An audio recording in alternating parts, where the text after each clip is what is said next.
नमस्कार दोस्तों, सभी को प्रणाम। आज हम ईपीएस कैलकुलेशन के बारे में बात करेंगे। ईपीएस कैलकुलेशन में मैंने वैसे तो आपको लगभग पूरा बता दिया था, लेकिन उसमें दो भाग हो चुके थे। पहले भाग में मैंने ईपीएस कैलकुलेशन के बारे में बताया था, तो मेरे पास में कमेंट आए थे कि ये जो आप कर रहे हो 15,000, 10,000, 12,000 क्या है। आगे मैंने टाइम पीरियड डाला था, उसमें 10 साल 20 साल, वो कहने का मतलब था आपने इतनी जॉब की थी और डिवाइड मैंने 70 से किया। तो मेरे पास में कमेंट आया कि आपने इसको 70 से डिवाइड क्यों किया, जबकि आगे की दोनों संख्या को आपने चेंज करते रहे और बाकी सेम पीछे का 70 ही डिवाइड रखते रहे। फिर मैंने डिवाइड का भाग डाला तो मेरे पास में कमेंट आया कि डिवाइड का फुल फॉर्म क्या होता है, डिवाइड कैसे होती है, डिवाइड क्यों करती है गवर्नमेंट 70 से ही। इसके बारे में मैं आपको ईपीएस कैलकुलेशन के बारे में हर एक पॉइंट के बारे में इस वीडियो में पूरा बता देता हूँ कि ईपीएस कैलकुलेशन में 70 से डिवाइड क्यों करते हैं। सबसे पहले तो मैं आपको पहला पॉइंट बता रहा हूँ, वो बता रहा हूँ कि ईपीएस किस प्रकार से निकाली जाती है। आता है जो मैंने ये तीन संख्या लिखी है आपके सामने, एक तो लिखिए मैंने 10,000, एक लिखिए 12,000, एक लिखिए 15,000। इनका क्या मतलब होता है? इनका मतलब ये होता है कि आप जैसे किसी व्यक्ति ने यहाँ पे 20 साल जॉब की है, 20 साल, लेकिन उसके लास्ट जो 5 साल या मैं बोलूँ 60 महीने, दोनों एक ही चीज़ होते हैं। 5 साल या 60 महीने के अंदर किसी व्यक्ति की एवरेज सैलरी रही है। जैसे पहले तो किसी व्यक्ति की, जैसे मैं मानता हूँ कि 2 साल और 6 महीने तो उसकी सैलरी रही है 8,000, और पीछे के जो बच्चे हैं उनके अंदर सैलरी उसकी रही है 12,000, यानी बीच में 10,000 भी आई लेकिन 12,000 भी आई। तो ये एवरेज दोनों का निकालेंगे तो एवरेज निकलेगा वो 10,000 का निकलेगा।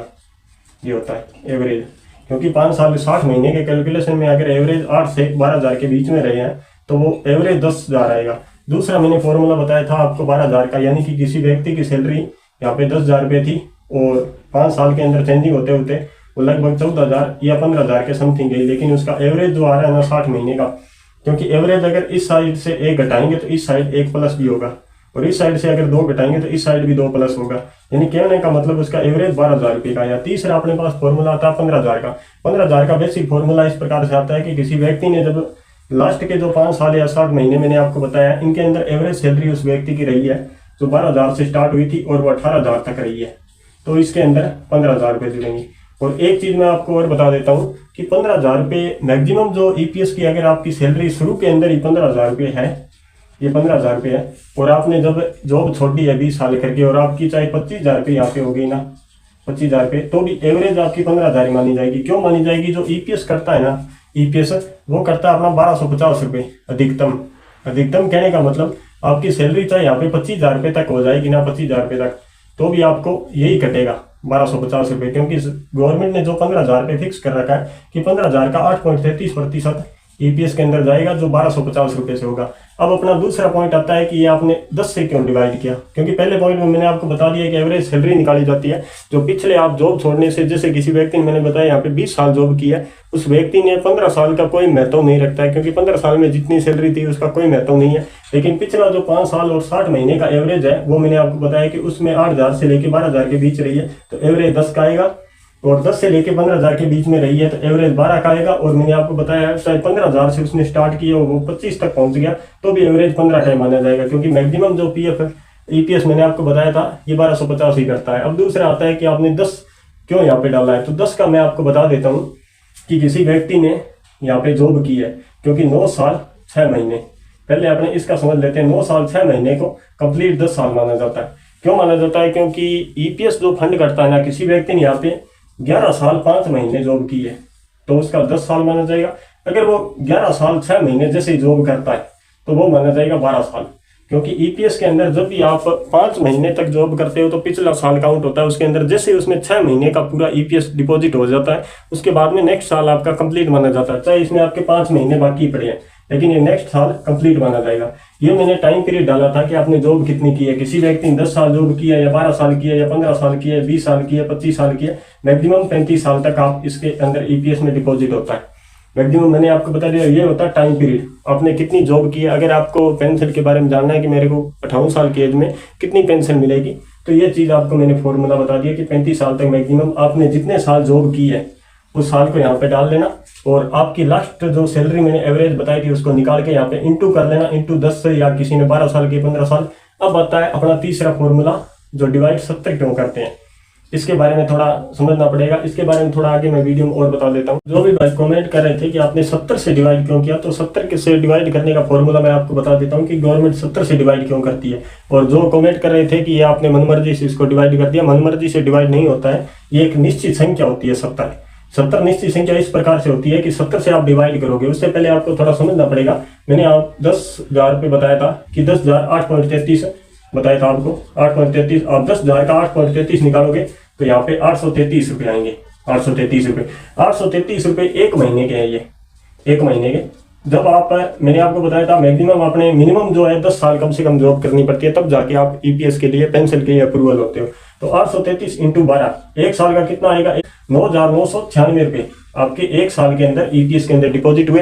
अब आपको 10 साल करना है तो 9,996 रुपये को आप इंटू 10 से कर लेना। यहाँ पे जो एक साल में आपके डिपॉजिट होंगे ना, वो होंगे 99,960 रुपये। 99,960 रुपये का आप समझना, यहाँ पे मैंने लिखा है 99,960 रुपये। वैसे ही अपने अगर 12,000 को यहाँ पे करते हैं, 12,000 रुपये का 8.33 निकालोगे, 8.33 तो यहाँ पे आएगा वो 1,000 रुपये एक महीने का आएगा। 12 महीने के 12,000 रुपये आएंगे और 10 साल के 12 इंटू 10 1,20,000 रुपये आएंगे। 1,20,000। और ऐसे ही अपने इसमें करते हैं 15,000 तो 1,250 रुपये मैंने मैक्सिमम बताया था। 1,250 को इंटू 12 से करते हैं तो 15,000 रुपये आते हैं, और 15,000 इंटू 10 साल में करेंगे तो 1,50,000 रुपये यहाँ पे आएगा। टोटल 1,50,000 रुपये आएगा।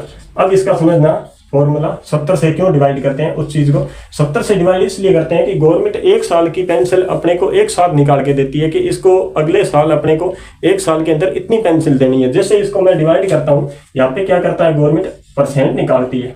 टोटल जो आपके 10 साल के अंदर ये आपने डिपॉजिट करवाए ना 99,960 रुपये, इसका प्रतिशत निकालते हैं। प्रतिशत कितना? 17.2%। इसका भी अपने 17.2% निकालते हैं। आप खुद निकाल के देख लेना, सेम चीज होगी है। और यहाँ मैंने 1,50,000 रुपये, इसका भी 17.2% निकालते हैं। 17.2% निकालने के बाद में उसको डिवाइड 12 से किया जाता है कि इसको हर महीने कितनी पेंशन दी जाएगी। और मैंने पेंशन का फॉर्मूला यहाँ पे पहले लिखा है कि आपको कितनी पेंशन दी जाएगी। आप चाहो तो उसको डिवाइड करके देख लेना। बाकी इसको भी आप डिवाइड करके देख लेना कि पहले आपने एक महीने के अंदर इतना डिपॉजिट करवाया, फिर अब मैंने इंटू 12 से किया, क्योंकि एक साल में 12 महीने होते हैं तो ये रकम आई। फिर मैंने आपको बताया था कि 10 साल का कंटिन्यू करते हैं तो ये रकम आती है 10 साल। इसके बाद में इसको डिवाइड किया जाता है 17.2%। 17.2% वो राशि है जो आपको एक साल के अंदर पेंशन दी जाएगी। एक साल में पेंशन का यहाँ फॉर्मूला निकालते हैं अब 17.2%। अब अपने जब इसमें 17.2% निकालते हैं तो यहाँ पे टोटल आता है वो 17,193 रुपये आता है। ऐसे अपने दूसरा 12,000 के फॉर्मेट में निकालते हैं 1,20,000 का 17.2%, तो यहाँ पे आता है 20,640 रुपये। और तीसरा अपने निकालते हैं 1,50 लाख का 17.2%, तो आता है 25,800 रुपये। अब ये आया है, जो ये आया एक साल का, एक साल के अंदर आपको 58 वर्ष की एज के अंदर इतनी पेंशन दी जाएगी। अब इसमें फॉर्मूला क्या है कि एक साल का निकाला है तो अब इसको देना तो हर महीने है। हर महीने देने के लिए ये डिवाइड करते हैं इसके अंदर 12 से डिवाइड करने पे जब आप 17,193 को 12 से डिवाइड करोगे तो यहाँ पे आएगा 1,432 रुपये। और इसको आप 12 से डिवाइड करते हो, यहाँ पे 12 से डिवाइड करने पे यहाँ पे जो आएगा ना वो आएगा 1,720 रुपये।